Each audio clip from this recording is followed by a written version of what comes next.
live. Hi, everyone. I'm Max Christopher again, back here to host another webinar. Thank you all for being here. Today, we have with us Hillary Demmon. Hillary is a documentary filmmaker and professor at Pitt. So I'm going to turn it over real quick. Hillary, thank you so much for being here. Would you mind just quickly introducing yourself and giving us a bit of a breakdown about who you are and who you are as a filmmaker and what your journey in film has been? Sure. Hi, and thank you for having me. Yeah, so as Max said, I'm Hillary Demmon, teaching professor of film and media studies at the University of Pittsburgh, documentary filmmaker. Um, I would say if you have seen any of my films, it is likely to have been Making Montgomery Clift. That's the last feature film that I co-directed with my husband, Robert Clift.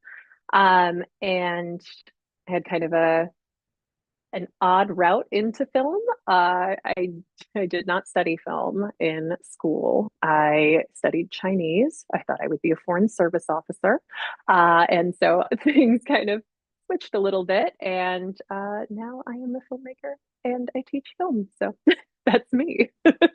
I'd love to hear about how people who didn't start off in film transitioning to film. I am just curious too, how did you end up making that jump initially? Like what kind of pulled you into this world? Um, so I was living abroad in Beijing, and I was still in my studies and had kind of a uh-oh moment while I was there. There was a big event in the US, and I had a moment of thinking to myself, like, oh, oh, I don't know if I can represent that. I don't know about that. Okay. And a friend of mine said to me, well, always have a camera in your hand. And I was very dismissive of the idea. It took me a while to come around to the arts. But when I got back to the States, I got a job as a photographer during my last year of college. And to date myself here, this was the point in time where websites were transitioning to using video. And the place where I worked said, "Oh, you're the youngest, you learn it." And so I started making videos for my university's Office of Communications. And then I actually worked there for a while, and then that started me in. Okay, awesome. So yeah, you kind of less traditional route to get into film, but you got there eventually. Yeah. So kind of got into this world of filmmaking and whatnot. It seems like you've landed on documentary as a point of primary interest. So when you're looking to create a documentary, what helps guide you to decide on the subject of that documentary? Because I know for most people it's a different thing when they're choosing a subject for a film. So how does that change for documentary? Well, it's interesting because there are kind of two ways that I could answer this. How do I decide, or how does one decide? If we're talking about me specifically, I kind of feel like my projects have found me more than I have found them. Other people have approached me and I've come on board. And when that happens, there's usually some animating factor involved. I've been involved in a number of, I guess I would consider them activist projects involving labor unions. And there's usually something that makes me mad, and that anger sustains me through the work. But on some of my more broadly distributed work, like Making Montgomery Clift, that was a situation where that was a film about my husband's uncle. He knew forever that he was probably going to make a film about him at some point. So it was this kind of amorphous thing floating around us until, many years in, we decided to definitively be like, okay, yes, we're going to go ahead and do it. And the film we're working on right now kind of continues in a family theme. So in some ways, it feels like a natural extension. Honestly, I don't consider like topic generation to be my strong suit. Honestly, I think my husband is incredible at it, actually. And it's one of the reasons that I love working with him. I'm ready to like roll on the puzzle of a topic once we get going, but finding that thing that has enough appeal and interest to hold your brain through the years of work that you're likely to be doing on it and is going to grab an audience, like that's difficult. you know, the number of times that any documentary filmmaker can tell you that somebody comes up to them and says like, "Oh, I have a great documentary idea." Like, no, most of the time it's not. It's interesting to that person and fantastic. Like they should make that film, but mostly like in the 20 years almost that I've been doing this now, like I think I've heard maybe one or two of those where I'm just like, "Ooh, actually, yes, that would work," So it's difficult. It's hard to come up with a really like solid topic. Yeah, I'm sure. And I know, I only come from narrative. I think most of the people that we work with are primarily narrative driven. And I think that for that, it comes much more from the creative angle of I have a story I want to tell. It sounds like, at least for you, for documentary, it's a bit of a something kind of comes to you and you're like, well, that's the story I should tell. And you talked about, unions and other like labor politics and stuff, which obviously for, Pittsburgh has a long history of that sort of stuff, but just in documentary filmmaking, of course, and with any subject material in documentary, there's a lot of challenges tied with that, both creatively and ethically. So I'm curious how you go about deciding, the sorts of archival materials that you utilize and decide to include in your film, and then how you shape the narrative in all stages of the process when you're planning your questions, when you're doing your interviews, and then later on in the edit. Yeah. Well, okay. So actually, I'm curious about this question and what made you ask it specifically in this way because people love talking about ethics in documentary and like of course it's a ripe topic for talking about ethics, but you've asked about it in the context of the archive. So tell me a little bit about that. Like why is that your interest? So this is me personally, not on behalf of 7 to 8, but I was interested because I actually am interested in getting into the documentary film space a bit, and I have no idea what that world even looks like. So when it comes to how you gather the materials and then the way in which they're used, that's kind of the angle I'm coming at this from. Sure. Okay. So it's so interesting when we talk about the archive in documentary because it sounds like this deeply legitimate monolith when it is decidedly not. Okay. So number one, like what we think of as an archive versus a bunch of stuff in a basement has something to do with like how organized and curated of a collection it is, right? So whatever you're dealing with, one thing that you always have to remember is that it's going to be incomplete. And that's a really important thing to keep in mind because you have to, like, you might stumble upon incredible things, right? Like when Robert and I were working on the Monty film, we came across some just really fantastic material. Like it was film changing, So you might stumble upon incredible things and they might tell you something new, but they're never going to tell you everything. Okay. So that's important to remember. And what's not there tells you something too. There are so many questions that come up when you're dealing with archival material. Who collected it? Who decided what's going to be there? What power structures are in place that legitimized or delegitimized what you're looking at? What narrative was someone building in the assembly of those materials that you're working with? Are you encountering the materials before or after they have been organized by someone else? Okay, so that's one thing, understanding the limitations of your material. Okay, another is like how much disclosure you're going to engage in if you've unearthed something that no one knows about. Okay, so like the questions you're going to ask yourself at that point are very much like they depend on the context of the work that you're creating. So, like, there are so many different types of documentary. And this is something that I feel like, people don't necessarily realize all the time. Like, when people think documentary, they think of like a particular thing and not the wide breadth of what this space could be. Okay. So, like, let's say you're thinking about like an investigative journalistic type of documentary. Okay, maybe you have unearthed documents about a politician. Now, does a politician have the same expectation, a reasonable expectation of privacy as a private citizen? Right? No. But what you find. It's like you have to subject the stuff that you find to a question of what's in the legitimate public interest, right? Is what you're looking at related to something that impacts people? Or is it just salacious? Is it just gossip? Like, what is it, right? That's just one example.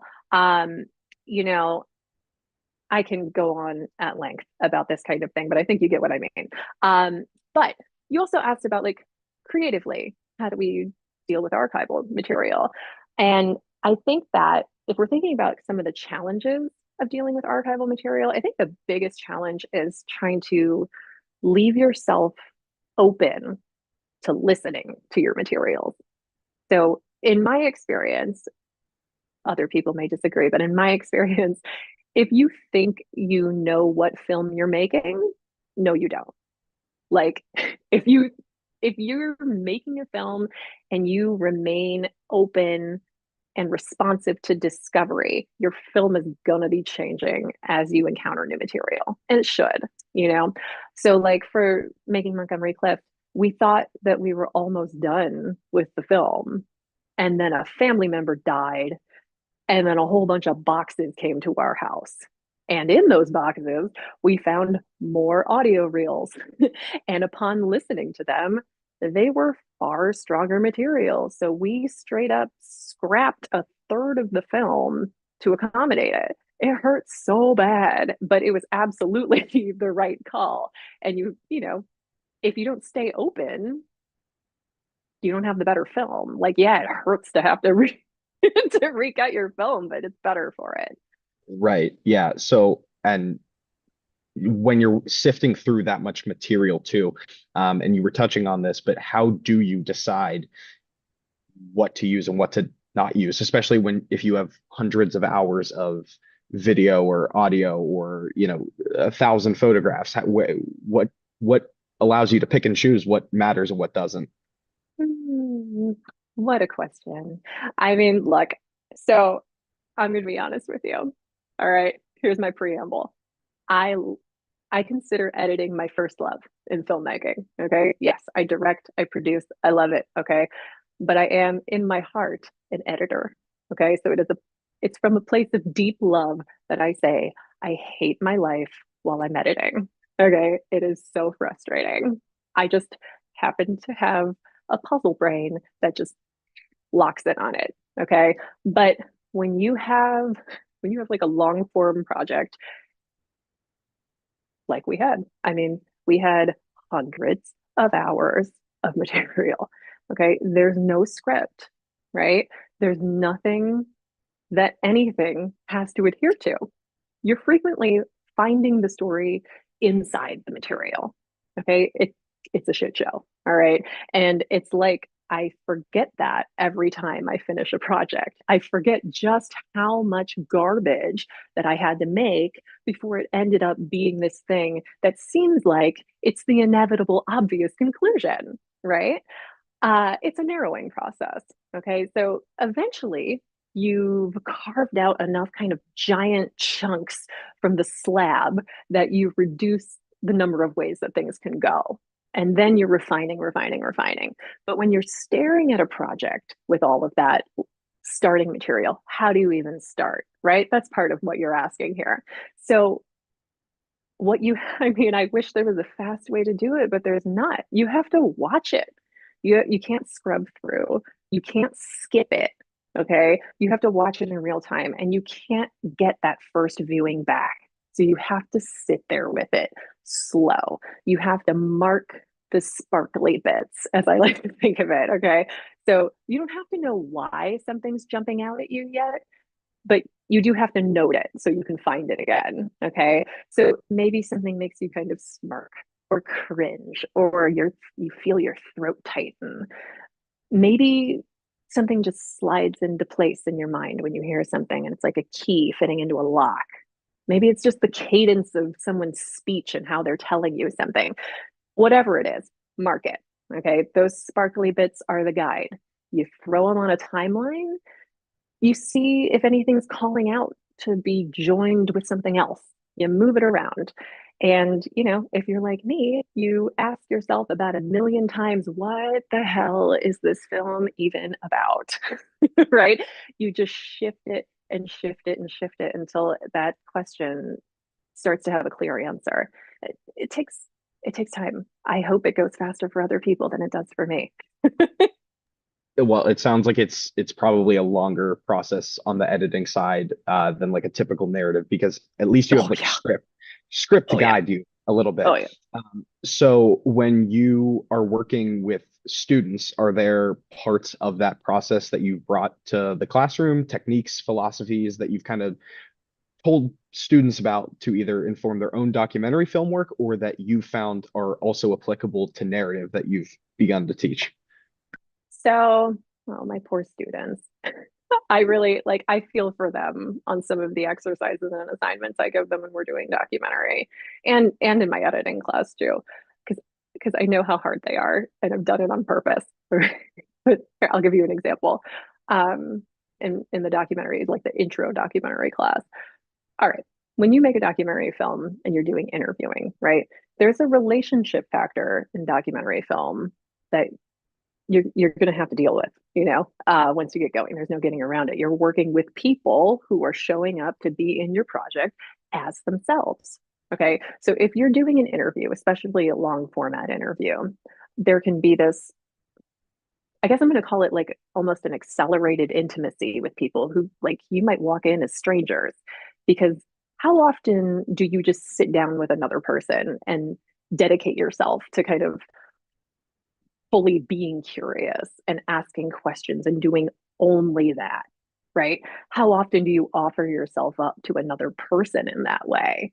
So, like, and especially in the context of like handing over your words and likeness to be shaped by them however they deem fit, right? It can be kind of an intense experience. Like for me, I end interview days exhausted, like full crash out. My social battery's drained. My brain is mush. I've got nothing at the end of the day. Okay. So, taking that particular experience of mine, like, what do I do with my students? I send them out to interview total strangers about what keeps them up at night. Like, it's a vicious exercise. They have to go figure out how to approach people, explain what they're doing, get consent, build rapport very quickly. Um, and then they have to figure out how to even have that conversation because, you can't just jump in with that question. What keeps you up at night? Like, no, you have to ease into that, right?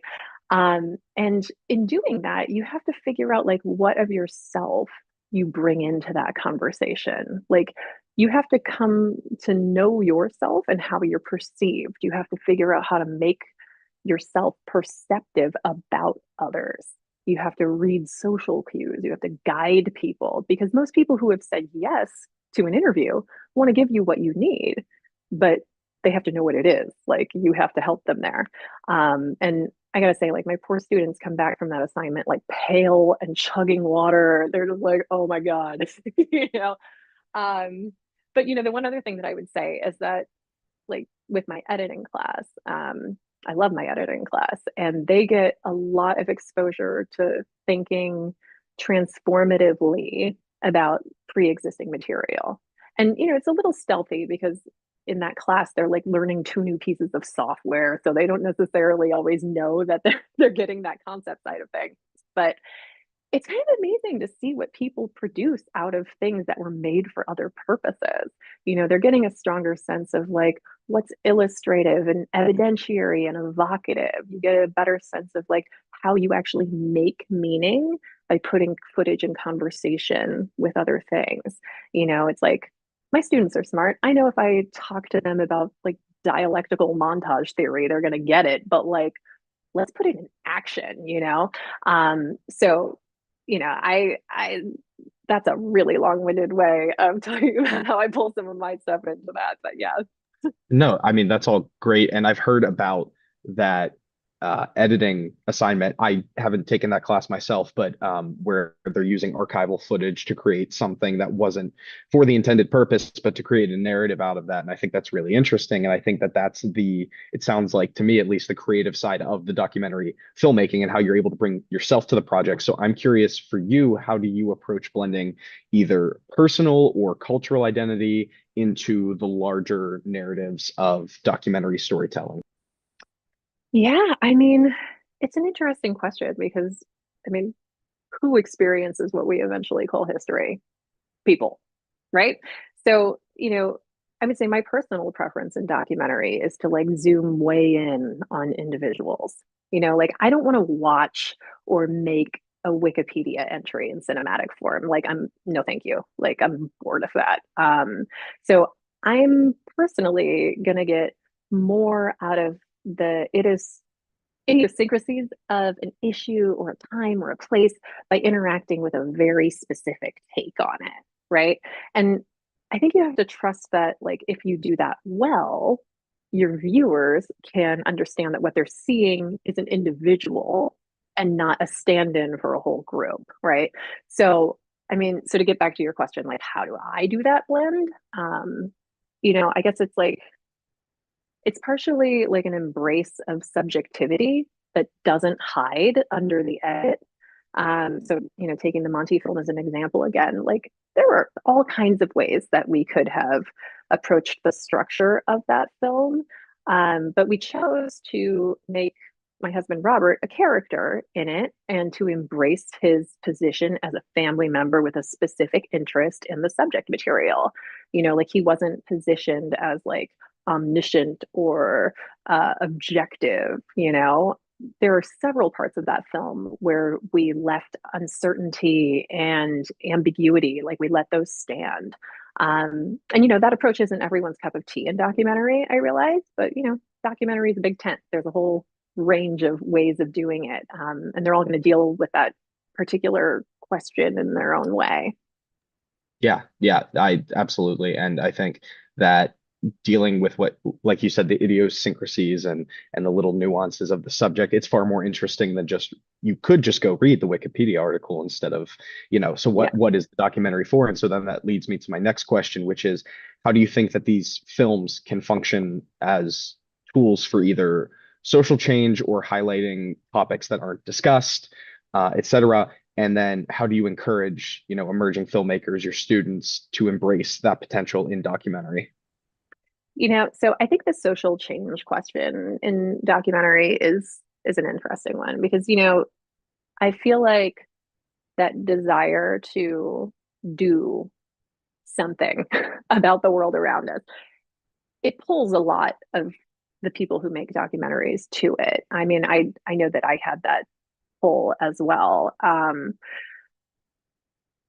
think one has to be realistic about what your impact in that way can be. I'm not saying you can't affect change in documentary, but you have to think about like realistically what is the range that your film is going to have in terms of how many people can even see it.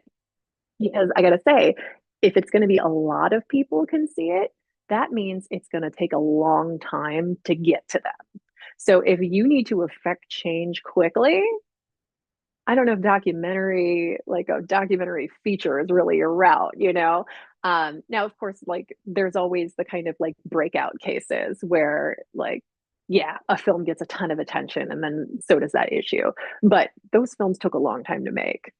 So in that whole time, your filmmakers were probably sitting there like, I really just want to get this out into the world. And it takes a long time. If you want a lot of people to see your film and you don't already have a distribution deal, like right from the beginning, you're doing festivals, which takes some time to be getting into those. You're talking about like doing PR for those so people actually pick it up in the press.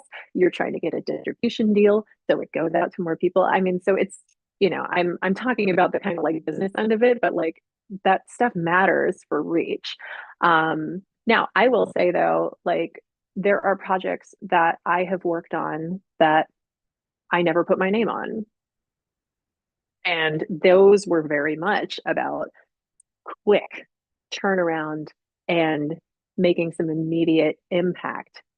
That was not about me. I did not put my name on those, but I did get to see them make impact. And so it's a little bit like, what angle of documentary are you working in? You know, are you making persuasive films? Are you doing industrial work, but for groups that are affecting change? Like, you have to find your fit in that landscape if you want to be affecting change, and you have to ask yourself, like, what kind, and also, is it my place to put myself in here as well, or would I be better helping a cause by elevating someone else to do this?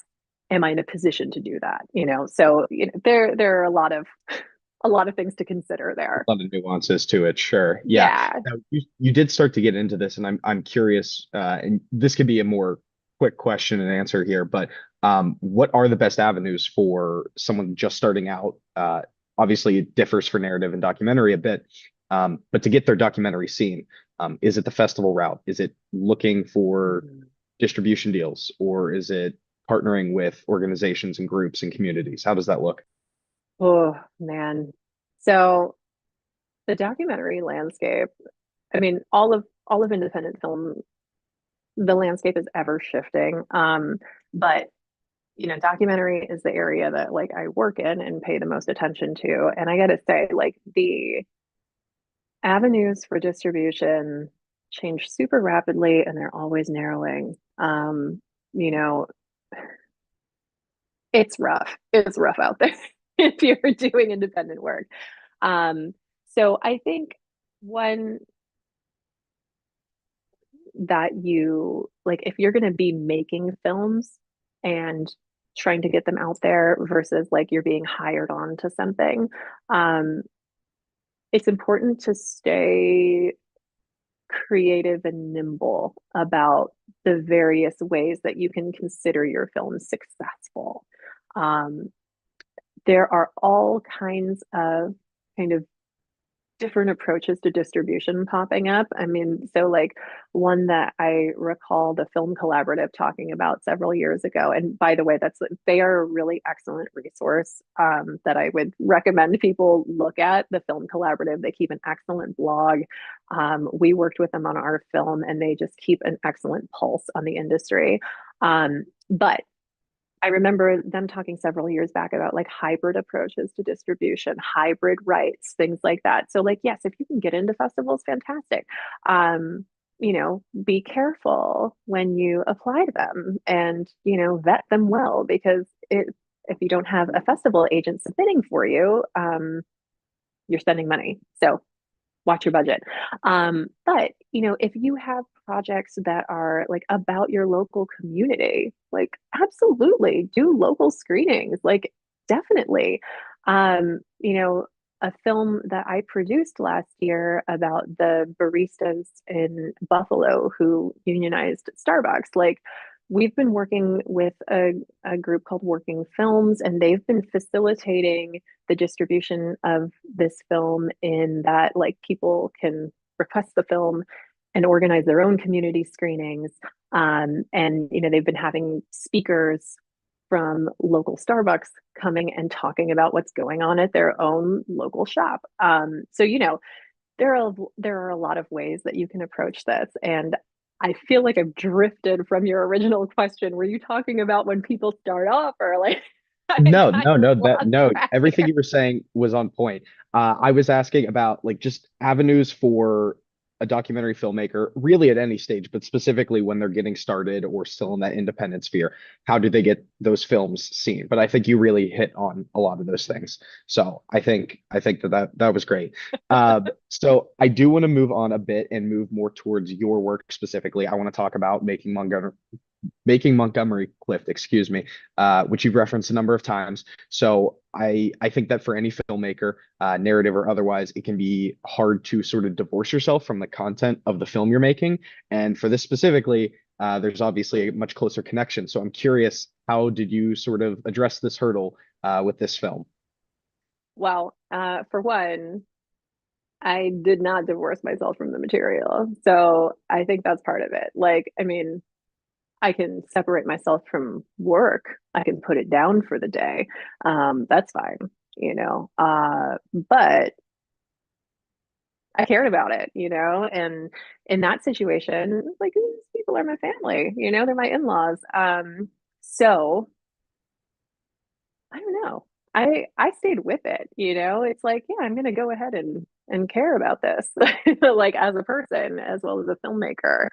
Um, you know, sense of like you have to be able to have some kind of emotional separation from your work to be able to make kind of tough editorial decisions. Like, yeah, of course, like I did that. But yeah, no, I stayed in it, you know, like I was saying, embraced the subjectivity there. Well, I think that that's a great answer to hear because it means that just because you're whether you're close to the subject material personally or you just care a lot about it, it means that you're still providing your perspective the whole time and you're staying close with it. So yeah, that was kind of all I was looking for with that one. And Yeah, then on that film, you were co-directing with your partner, Robert. yeah. And so how did you balance creative visions with that? And, you know, when you were deep in the editing phase, how did that relationship and dynamic look like? Yeah. You know, so I am very lucky in this situation to have my husband Robert to work with. You know, I feel like we have a good blend of strengths and we have similar orientations toward filmmaking. So that is really helpful. I mean, while we were working on the Monty film, we we took a summer and did a cross country drive. We were living in Oregon at the time and we just all the way across the country. I think we did like 26 interviews. We were collecting things from people's basements and storage units. We did not know we were going to be collecting that much stuff. So we were like shipping things back. We brought our dog.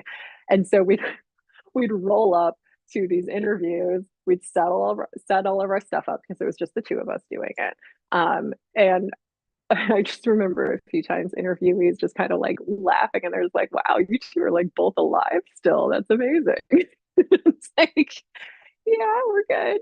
You know, because people have asked us about working together, and I have to say, like, I definitely do not think that people should judge the strength of their personal relationships on whether or not they're compatible for a working creative relationship. They're separate things. Robert and I happen to be compatible in that way, and I really love working with him, but like, that's not how it works for everybody, and that's totally fine. But you know, like I imagine when people ask about how that dynamic works, it's curiosity about like what you do when you disagree, right? Like, and I'm trying to think of some times that we disagree while working. I mean, I feel like we're usually like pretty aligned on the overall direction that things should take. But you know, we're two different people with two different brains. You know, sometimes we have to see things built out to see if something's going to work, right? And that's even if the other person already thinks that that particular way isn't going to work, right? So in that kind of situation, like you have to respect that the building of a sequence, for instance, is necessary because at least one of the people needs to see that to be able to make a decision. And the other person has to stay open to the possibility that, like, actually, maybe that is going to be a good way to go about it. Right. Um, you know, like you can't write off each other's needs. Um, and like being close to somebody in your personal life isn't a reason to like slack on the respect and the consideration that you'd show someone who's at a more like professional distance from you, right? So this holds true if you're making films with your friends too, you know, in the same way that like if you're doing something for a class and a professor gives you feedback or you're working for a director and they give you feedback, it's about making the work better, right? And so you try your best not to take that personally. It's not about you, it's about the work. And, you know, again, if you're working with your friends, like try to make it about the work. The difference between working with your friends and working with, you know, just colleagues who you only kind of know, you have access to the buttons that you can press with your friends. keep your hand off the button. Okay. Like don't press their buttons as much as you can. You know, it can work.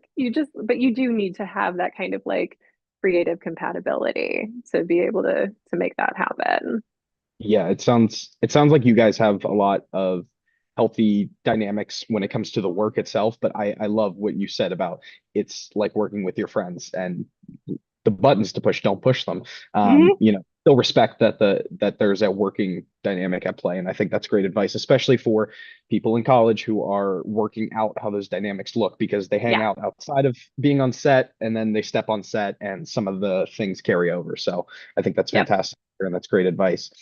So going back to you and your work, I want to ask you, reflecting on your earlier work and then your more recent projects, how have you seen your creative approach evolve over that period, specifically when it comes to the subject material and then your storytelling style?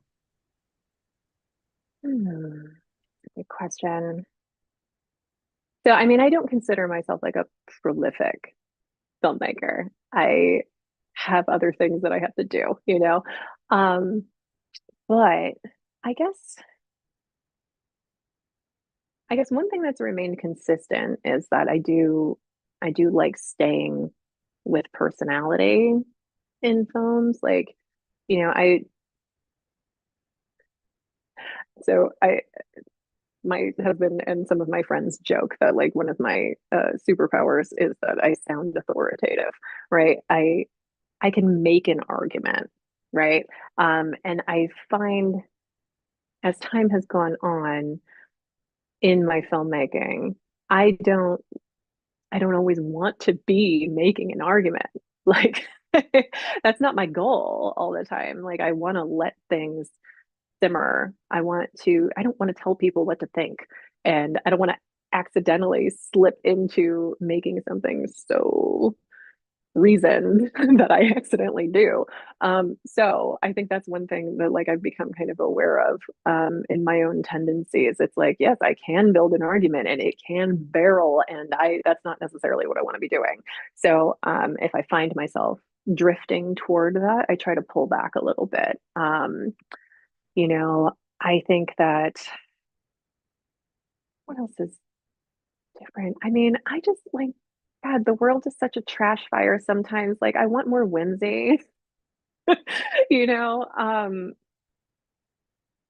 want to be able to like experience joy with people a little bit too. So it's like I try to kind of balance the projects I take on. I mean, they might still have kind of heaviness to them, but I try to like, you know, let it exist like it does in life, like it's alongside the rest of it.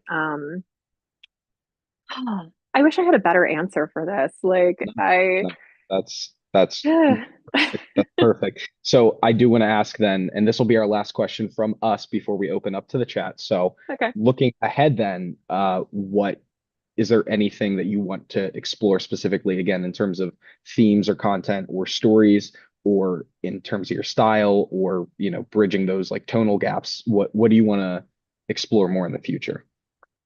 You know, for one, I want to I want to make more short form things. And that is very much not feeling like a very market directed thing to say, but like I am in a position teaching as my primary work that I don't necessarily have to adhere to market. Also, I just feel like the market is such a ever-changing trash fire itself. Like, I will never be able to make a film to market, so who cares? So I'm interested in making shorter things. Um, I I am interested in being able to kind of explore multiple topics without like spending 5 years on them. Because that's a long time. And you know, I'm a parent now, and it's just like, yeah. But I think this is vague. But I like to find my way to bigger topics through very, very small things. And so, you know, there's a There's a robot that roams my neighborhood. I want to make something with that. And so, like, maybe we'll see. We'll see. Yeah, well, I think that's a great look into what you would like to do moving forward. And just because something's not marketable, I'm sure just because something's not as market friendly to say these days doesn't mean you shouldn't go after it and do it. Yeah. You know, And maybe it will be by the time you're maybe it done with will it. be. Who knows? Exactly. Exactly. Okay, so we're going to open the questions up to the chat, and we have quite a few here. So the first Oh, one we're going to start with is when you're in the long process of refining, how do you stop yourself from getting numb to the material, and how much do you rely on the fresh eyes of other people? okay. So that's interesting. So I see that as two separate things. Not getting numb to the material is real. You really, honestly, like I would highly recommend trying to build in time to your edit schedule where you can leave it completely sometimes. But even on a day to day kind of editing thing, I know I have to take walks. Like I got to go touch grass. Like I got to go be outside. I got to get some sunlight. I got to get some movement. I mean, the number of times I've told my editing students, like, go outside. Like, yes, you have to take care of yourself. You got to sleep. You got to hydrate. You got to do all of these things. You got to like take care of your animal body, right? Because if you hit an exhaustion point, it does something to, I'm not going to say your empathy, but it's going to blunt your response to what you're looking at. So you got to kind of keep yourself cared for. Um but walking around really helpful, movement helpful, getting time away really helpful because you get kind of buried in your stuff and you stop being able to see it. Now, when you bring other eyes on it, you have to be careful and smart about when you're going to bring eyes on a project because the kinds of feedback that you need on it, one, you want to be kind of specific when you're showing it to people. Like if you're looking for something in particular, tell people, corral the feedback, right? Um, you can bring different people in at different stages, so like on the Monty film, for instance, like when we threw out that third of the film and then remade it, and then we felt like, okay, I think we actually are like close. um we were nervous about showing it to people, and we got the opportunity to do a work in progress screening in London, and we were like, ooh, that's out of the country. If it bombs, nobody here can see. Well, I've seen it. So we took it and watched it in an auditorium full of people. And there is nothing like watching your film with other people in the room because that is the kind of like force button to put yourself in a different mindset, to watch it through their eyes. Like, I cannot replicate it without other people. I don't know why. I wish I could, but watching it with other people, that's the way to force reset fresh eyes on it. And in that case it landed and I was like, oh, okay, cool. My heart's been racing for 90 straight minutes, but I'm good now. But yeah, it's like it's gotta, when you show it to people, unless you're showing it to another filmmaker, it's gotta be together enough that it watches mostly like something that people are accustomed to consuming. Otherwise, they're not going to be helpful. They're going to be like, I don't know, the sound was kind of weird here. Like that's not what you're looking for. So it's got to be together enough for non-filmmakers. I think the second part especially is great to hear because, well, 7 Days doing a screening event tomorrow night, and that is very reassuring because it's our first feature, and 90 minutes is a long time to sit there with other people. So thank you for that, Mhm. and thank you for the answer on all of that. The next question we have is that do you have any? Oh no, did you have something? All I was going to say is like, if you find that your heart is racing for the full 90 minutes, like that's totally normal. You're good. Okay, You'll make fair it. enough. Good to know. Good to know. The second question that we got from the chat was, do you have any tips for getting the quote unquote right responses out of interviewees? How often do you manipulate questions to instigate a certain response, or is that even the correct thing to do? I mean, let me think of how to put this because I do have people ask me about this, like especially students. It's like, how do you get people to say what you need them to say? Um, and I think of that question as another way of saying like, how do you have a conversation, right? We are all we are all kind of like bringing a particular piece of ourselves to any interaction, right? So you have to kind of figure out like, okay, what does the situation need, right? Um, there are plenty of interviews that I've done where, yeah, I'm walking in with a ton of research behind me, right? I know a lot about this person. Maybe they've written stuff. I've read what they've written, or I've watched what they've made, or I'm coming in with a lot of information. But when I start talking to them, I don't know any of it, right? Because what I need to be in that moment is a proxy for my viewer. I don't need to go in and display to this person that I have done my research. Like that's not useful for my film. So I need to go in and be my audience's proxy.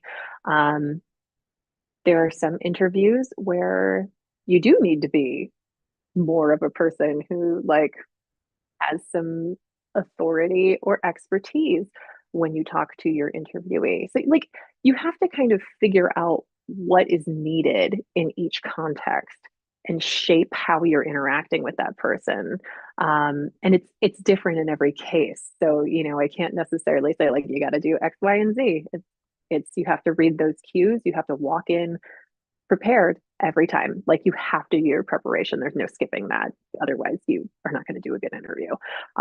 But yeah, you have to know your stuff going in and then read what the situation needs. That seems super practical, just kind of handling like any other normal conversation you would do, obviously coming prepared with the research. The next one's very direct. It's just asking what resources for documentary filmmakers exist in Pittsburgh. And I wish I had the answer to that.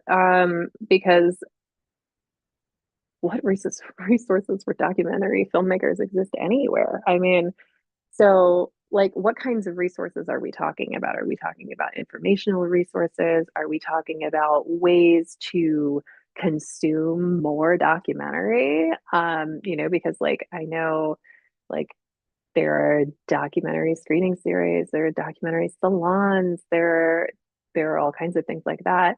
Is there specific funding for documentary? Because like when I hear resource, I think money. You know, there are some arts grants, um, but when we're talking about documentary funding, like I don't know how many of our viewers here have ever filled out a nonfiction film grant application, but like you really have to come correct on those. Like you have to have a very clear sense of why this film, why you, what's the audience, what's your budget, why you. Like I mean, you almost have to be like halfway through making your film in some ways to be as clear as you need to be for asking for money, you know? But in terms of Pittsburgh specifically, like, I gotta say, like, go to some of these Crew Connect events because I imagine that at least some of the people who are at those work in documentary. Like, there are definitely humans to go talk to in Pittsburgh about this stuff. I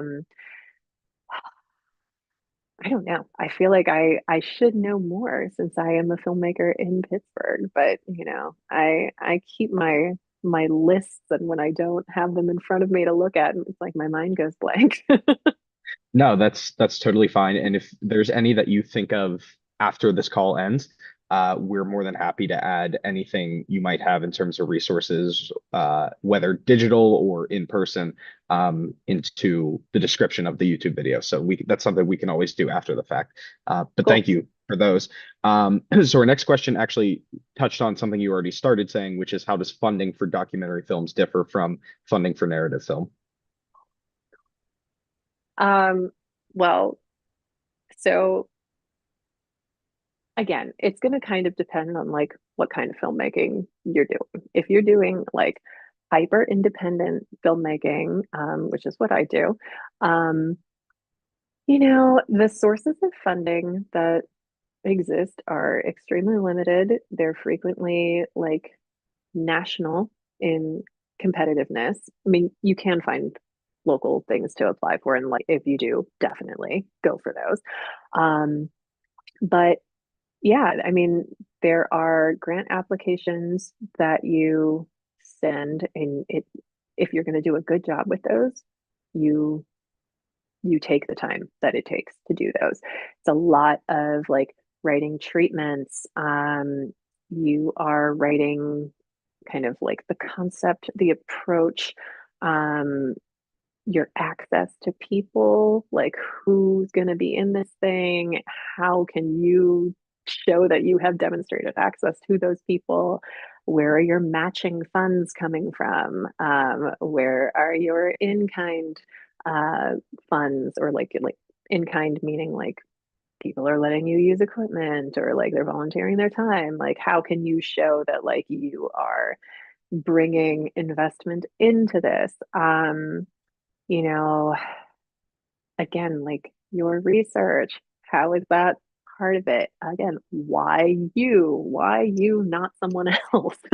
um, why now? That's always a big question. Like, why does this have to be done? Like, of all of the things competing for attention, like, why does it have to be your film? And whether you're doing grant applications or you end up doing like crowdsourced fundraising or you're soliciting private donations from individuals or companies, like no matter what, like you have to be able to answer the same set of questions. Why your film? Why now? Like you got to have answers to that. And why you, why now, I know are very frequently asked questions, especially when you get into pitching and the development side on narrative stuff. So I think that that's good for any filmmaker to be thinking about why you and why now. Why is the story being told? So jumping off on the same topic of budget, someone asked, what is your advice to make a good documentary with no budget? Where do you cut those corners? Well, how many skills can you develop in yourself? I mean, um, I think a big reason why Robert and I are able to do our films so small is that between the two of us, like we don't actually have to hire anybody. We can do it. Um, so like that's one place. Um, you know, I know people are really into their cameras and their gear and like, yeah, awesome if you can get it. But honestly, like you could make a documentary with any available camera, just have good audio. Always have good audio. Don't skip on audio. Okay. Like, don't skimp on audio. The viewer can forgive like graininess and not perfect visuals, but nobody can forgive bad audio. Okay. So don't skimp on audio. If you are out of school and you don't have access to the same software that you had, like use Resolve. Use Resolve anyway. It's free. It's wonderful. Like use the stuff that's available. Um, and I would also argue that like at the very development stage of a project, don't pretend like you have unlimited resources. Like come up with ideas that match what you have available to work with. So like if you're in Pittsburgh and you don't have the budget for travel, don't plan to make something that requires you to go to LA or go to Texas or wherever. Like, do something where you are. Suddenly, that travel budget doesn't matter, right? So, like, you don't have to think about your limitations as something that's like an obstacle. Like, yeah, okay, fine, like, sure. But it also can give shape to what you do. Like, you can think of it as a way to give your project structure, and that can be a good thing. That's fantastic advice, I think, for anyone who's looking to do no budget filmmaking. So thank you. And so this is our last question, and I wanted to thank you before we wrap up too, just for your time tonight. This was definitely one of our longer webinars, so really appreciative of that. The last question we're going to ask tonight is, how do you balance the tone of the filmmaker being a character in a doc? I have a film with a family connection, but I'm worried that inserting myself might make it feel more like a YouTube video rather than a documentary.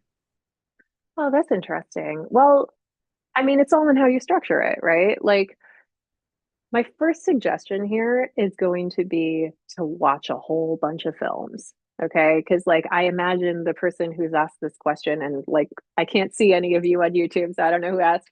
But imagine that you're probably fairly familiar with YouTube, right? You've probably consumed a lot of that. So start consuming other things, right? Start getting a sense of how other filmmakers who have made documentaries have dealt with putting themselves in. So, like, I've watched a lot of these because, it was useful to me working on the Monty film. So, like, watch like any of Alan Berliner's films. I love Alan Berliner. He's a real editor's documentarian, right? He made a film about his grandfather. He made a film about his father. They're fantastic. Like, watch some of those. Ross McAwee did Sherman's March. That's an older film. Watch that. Watch Agnes Varda's films. Like, she's in there all the time. She's whimsical and beautiful. Like, amazing. There are all kinds of filmmakers who have made things with their families. Look and see what they've done, right? I think the thing is that if you're concerned about kind of dipping into YouTube territory, what you might really be concerned about here is overly centering yourself versus making yourself a vehicle to make the film go, right? You kind of need to facilitate the film moving. And so it's reminding yourself in the edit, like, this is not about you. You kind of provide the scaffolding for the film to move, for you to get from topic to topic, right? But it's not about you. Um, and I mean, I just feel like that's a good reminder generally. Like, it's not about me. Like, it's about this, right? Because we can get kind of caught up in like what our films do for us. Like, no, make the film, right? It's not about you. It's about the work. I think that's fantastic advice. I think that was the best way we could have ended on the questions. So, Hillary, before we completely wrap up for the night, is there anything you'd like to leave the viewers with? Any prospective documentary filmmakers, any students who might be listening? Look, y'all got to watch a lot of movies, okay? You have to, and go watch old ones, okay? Because, like, I feel like so much of the stuff that's going to be easy for you to get access to is going to be of a very similar style. So, like, if you're a Pitt student, for instance, like, go to Stark Media Services and say, like, give me your wildest documentaries. I know I have specifically had them order Scary Man, which is about birds in some Danish town and the havoc they wreak. Go watch crazy stuff. It's going to be good for you.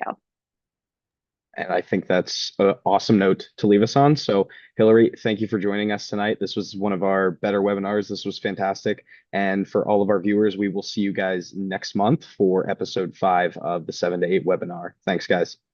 Thank you.